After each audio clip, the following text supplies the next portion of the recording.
Assalamualaikum sahabat yang berbahagia dan sukses selalu. Oke, kita lanjutkan obrolan kita tentang krisis moneter tahun 1998 berlanjut hingga krisis corona tahun 2020 ini.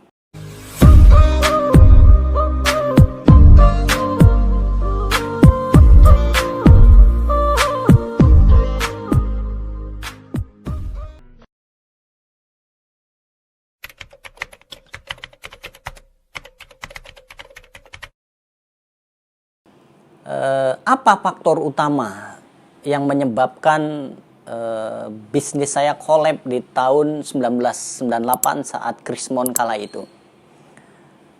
Pemicunya benar adalah Krismon 1998. Tapi sesungguhnya saya ingin menyampaikan kepada para sahabat semua, faktor utama adalah tata kelola bisnis atau perusahaan yang kurang tepat.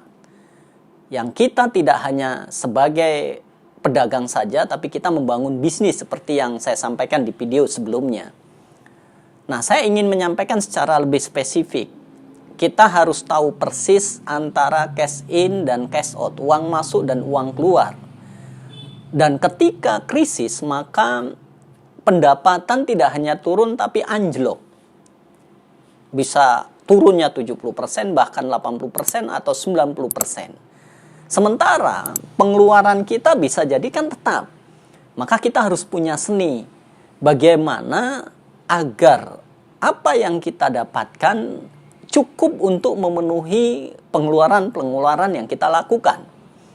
Nah, di sisi lain yang lebih penting adalah keseimbangan antara hutang kita dengan aset yang kita miliki gitu. Nah, ini fakta yang saya alami ketika itu.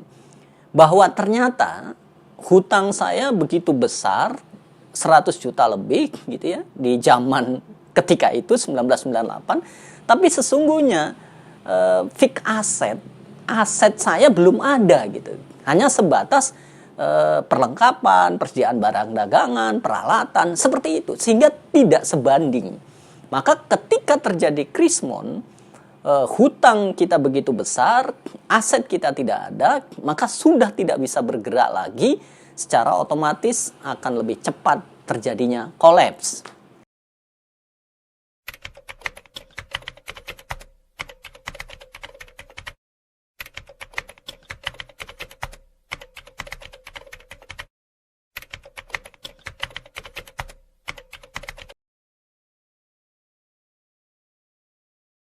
Baik, sahabat yang berbahagia dan sukses selalu, saya akan memberikan tips-tips atau pesan kepada para sahabat bagaimana menghadapi krisis corona tahun 2020 ini berdasarkan pengalaman saya menghadapi krisis moneter tahun 1998. Maaf.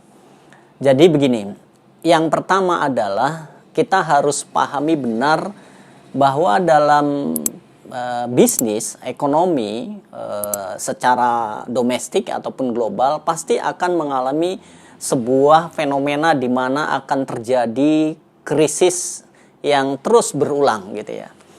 Jadi yang pertama yang harus kita lakukan adalah kita harus akui fakta hari ini sedang terjadi sebuah ujian kepada para pelaku usaha. Maka kita harus kuatkan mental. Kita harus kuatkan mental pejuang dan mental pemenang bahwa ini adalah sebuah fakta yang harus dihadapi. Ini poin utamanya. Kita harus tetap semangat. Dan keduanya setelah kita siapkan mental dan semangat adalah kita harus terus ambil pelajaran. Kita terus belajar, kita terus berubah, dan kita terus bergerak. Dalam kondisi seperti ini, maka bagaimana kita bisa mempelajari ulang, merubah, dan bergerak atas bisnis yang kita alami.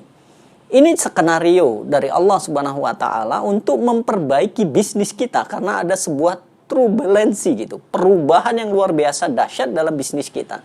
Bisa jadi ada yang salah tata kelola bisnis kita selama ini, yang kita hanya menjalankannya secara biasa-biasa saja.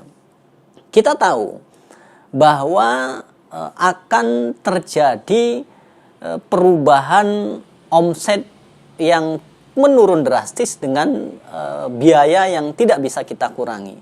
Maka sahabat semuanya, lakukanlah ini dengan cepat, dengan cermat, rubah strategi-strategi yang sebelumnya sudah kita putuskan untuk saat hari ini, krisis corona 2020 ini, agar kita bisa bertahan saja. Ini poin pentingnya.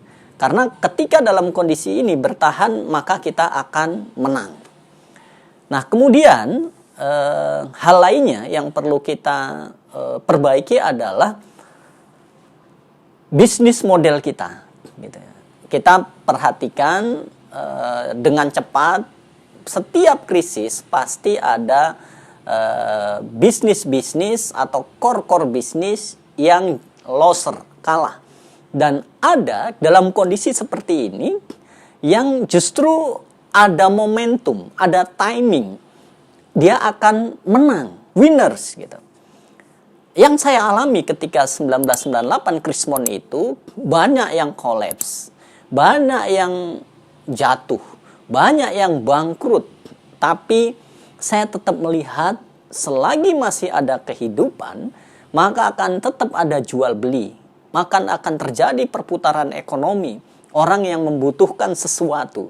Maka tetap ada saja bidang-bidang tertentu yang justru dalam kondisi Krismon ini jadi winners, jadi pemenang gitu.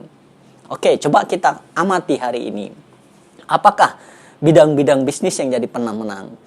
Kita bisa lihat yang pertama sudah pasti adalah alat-alat kesehatan, alat-alat untuk mencegah corona, bahan-bahan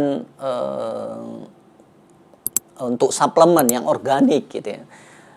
Untuk mencegah kesehatan, kebugaran gitu, untuk membuat tubuh sehat dan bugar, untuk bisnis e-commerce online dan seterusnya. Sementara bisnis-bisnis lain, pariwisata, properti dan lain sebagainya mungkin agak sangat berat di 1-2 tahun ke depan. Maka kita lihat peluang ini, bisa jadi kita geser, kita ubah strategi bagaimana caranya agar tetap ada pendapatan, ada income. Karena dengan income itulah kita bisa bertahan, dengan income itu kita sesuaikan dengan kebutuhan yang kita dapatkan.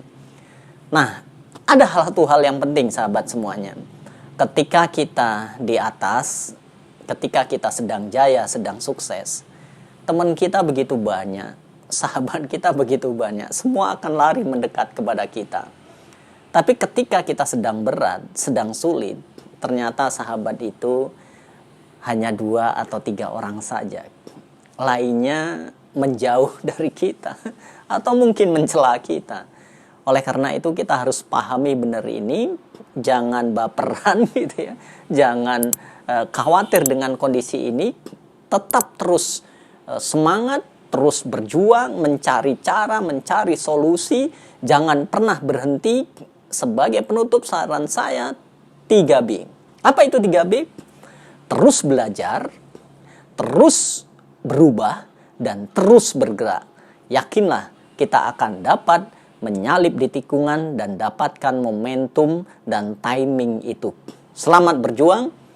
Wassalam, semangat pagi.